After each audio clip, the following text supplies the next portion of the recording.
Assalamu alaikum. I am Dr. Farjana Khanom, Assistant Professor, Department of Anatomy.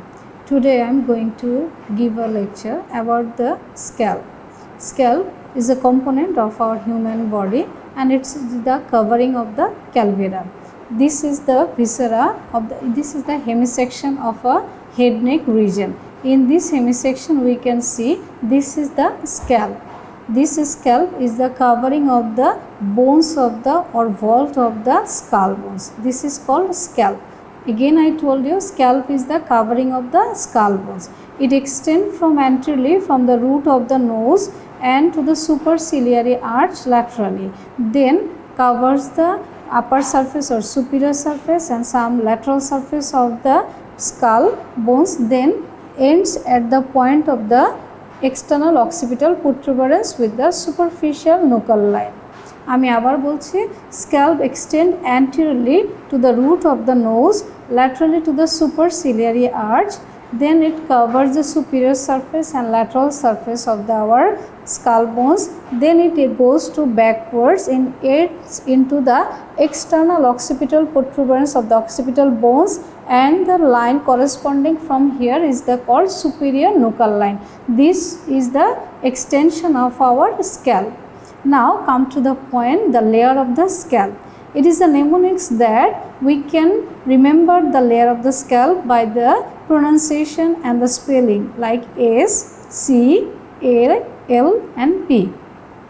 S for skin, from outer to inner the layer of the scalp consists of S for skin, then L, C for connective tissue or dense connective tissue or subcutaneous tissue, then A for aponeurotic or gala aponeurotica, then L for loose connective tissue, and last one is the P for pericranium or covering of the bones.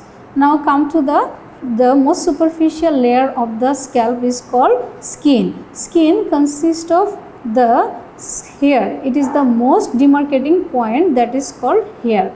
There in the other skin hair is also present, but it is mostly present here. The number is much more. Now it also consists of sweat gland and sebaceous gland. So here the skin consists of hair, sebaceous gland and sweat gland. One of the clinical terms sebaceous cyst related to our hair. If the sebaceous gland become blocked and it become edematous and swell, this condition is called sebaceous cyst, which occurs usually in the skin of the scalp. Now come to our next point, the layer between the skin and the gala aponeurotica is called connective tissue. The connective tissue lies just beneath the skin. It consists of dense connective tissue and it connects the skin with the third layer, gala aponeurotica. In this layer there is large vessels and nerve present. In this layer there is very important point to denote that the large vessel which present here are enclosed by the surrounding fibrous tissue of this layer. That's why if a vessel or artery cut during injury doesn't retract, because this is connected by the fibrous tissue. As it doesn't have the power to retract, so there is chance of profuse bleeding here. So one of the important written question or explanatory type of question may come here, that is profuse bleeding occurs in the scalp. You have to answer this question like the explanatory. After this layer, the third layer is the most important, is the gala aponeurotica. This first layer, second layer and third layer is called surgical layer. Again আমি বলছি তিনটা layer কে একসাথে surgical layer হয়. First one is the skin, second one is the connective tissue, third one is the gala aponeurotica. These three layers are so much attached to one another, that's why surgeon called this surgical layer. In gala aponeurotica, there is a muscle with its aponeurosis. The name of the muscle is occipitalis and frontalis. It has two heads. Frontalis lies anteriorly and occipitalis lies posteriorly, and in between them there is the aponeurosis present. The aponeurosis is called gala aponeurotica. In the frontal region, the muscle has no bony origin. and it extends up to the root of the nose, to the forehead, and up to the forehead and superciliary arch. As there is no origin, bony origin, so it can move easily. Number 1, the insertion of this muscle occurs in the gala aponeurosis medial line or medial part of the skull. Now comes to the occipitalis muscle. The occipitalis muscle lies posteriorly, originate from the superior nuchal line, and it lies in two head, right lateral head and left lateral head.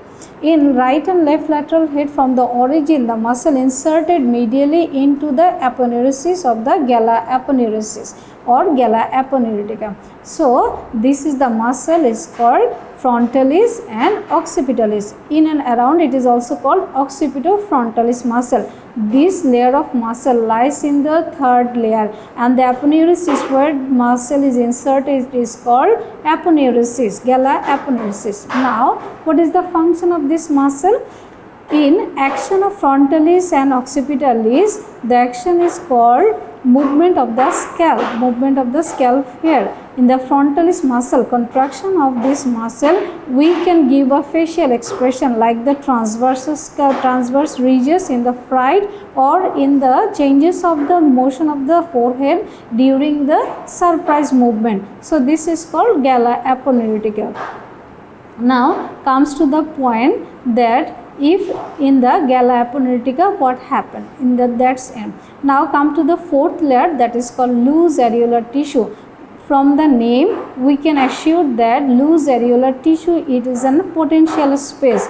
It lies just beneath the gala aponeurotica and just above the bones of the pericranium. In the loose areolar tissue, there is nerve plexus, blood vessels, and the potential space occurs.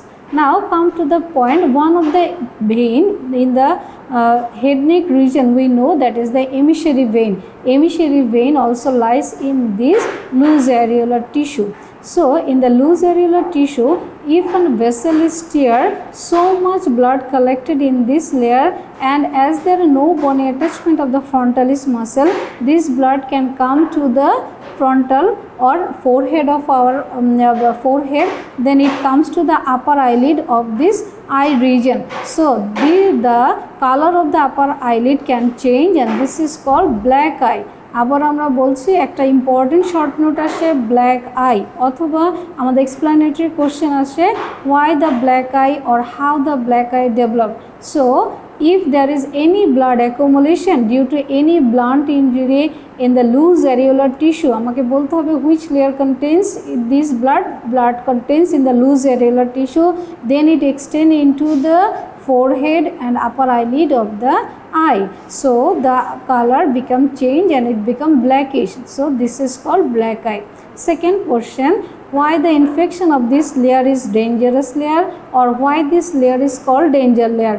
Why the fourth layer is called dangerous layer? This is the pattern of question. আমি আবার question গুলো বলছি according to the fourth layer is called dangerous layer. Number 1, why this is called dangerous layer, how it is developed. As the emissary vein present in the loose areolar tissue, the infection of the extracranial may enter into the intracranial part, intracranial venous sinuses.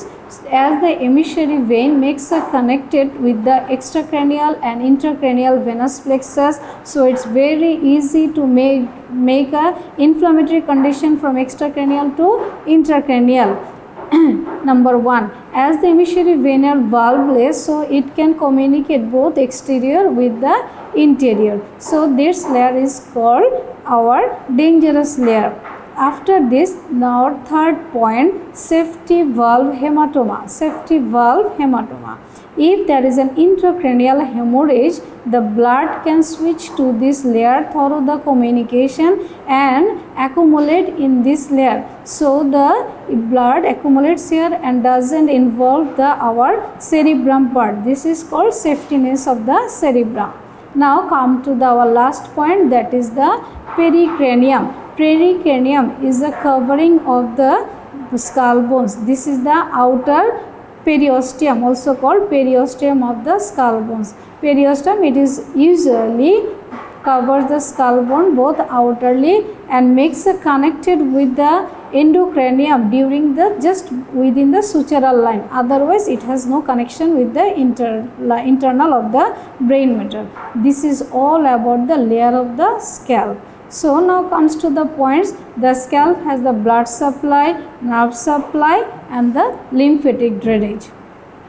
The most important is the nerve supply. As there is one muscle present in the scalp, that is occipitofrontalis, so it has a motor supply. Rest of the part are given by the sensory supply. The motor supply of the frontal muscle is by the temporal branch of the facial nerve and posterior auricular branch of the facial nerve by the occipital muscle. This is the motor nerve supply. Rest of are the sensory supply. In case of the forehead, in the midline there is supratrochlear nerve, then supraorbital nerve. So supratrochlear nerve and lateral part is the supraorbital nerve. So supratrochlear, supraorbital. Then the point is the zygomaticotemporal and auriculotemporal. These are the sensory nerve. আমি আবারও বলছি, nerve supply, it has sensory supply and motor supply. Motor supply is for occipitalis and frontalis muscle. The rest of the are the sensory nerve supply. Sensory means it carries the pain, touch, temperature, vibration. These are the general sense carried by the scalp. So the nerve responsible for the sensory are the supratrochlear in the midline. Just lateral to the midline is the supraorbital, then zygomaticotemporal and auriculotemporal, just in front of the ear. Behind the ear there are nerves, that is third great auricular nerve. Branches auricular nerve comes from cervical 2 and cervical 3 spinal nerve, then greater occipital nerve, lesser occipital nerve and third occipital nerve. These are the nerve supply just in front of the auricle and behind the auricle. Now comes to the blood supply. It is the region where the external carotid artery and internal carotid artery are anastomosis.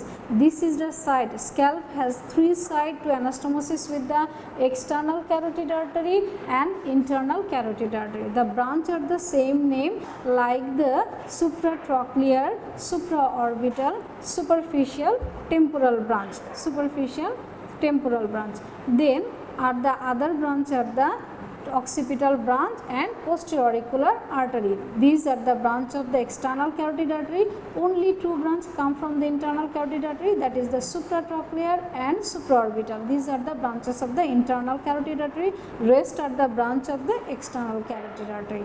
So according to the vein, according to the artery, the corresponding vein are causes the venous drainage. Some of the vein are causes to the goes to the internal jugular vein and some of the vein goes to our external jugular vein. Here 2 things are important, that is number 1, this is one is the supraorbital and supratrochlear vein. These vein form an angular vein into the medial angle of the eye, then it goes as the facial vein. Just lateral to the nose it goes as the facial vein. After the facial vein, it joined with the anterior division of the retromandibular vein to form the common facial vein and drain into the internal jugular vein. This is very important both for the head, neck, scalp region and both for the face region. And others vein form the posterior division of the retromandibular vein and from the maxillary vein form the posterior division, then goes to the external jugular vein. Now comes to our others vein present also here. One of the vein we have mentioned, that is the emissary vein. Other one is the vein is the diploic vein. Now comes to our lymphatic drainage. In front of the auricle, the scalp drain into the preauricular lymph node or mastoid lymph node. Then postauricular, in the postauricular lymph node, the scalp drain into the mastoid lymph node or posterior auricular lymph node. In case of the in front of the scalp, the scalp drain into the preauricular lymph node. This is all about the scalp with the layers, blood supply, nerve supply and the lymphatic drainage. Thank you very much.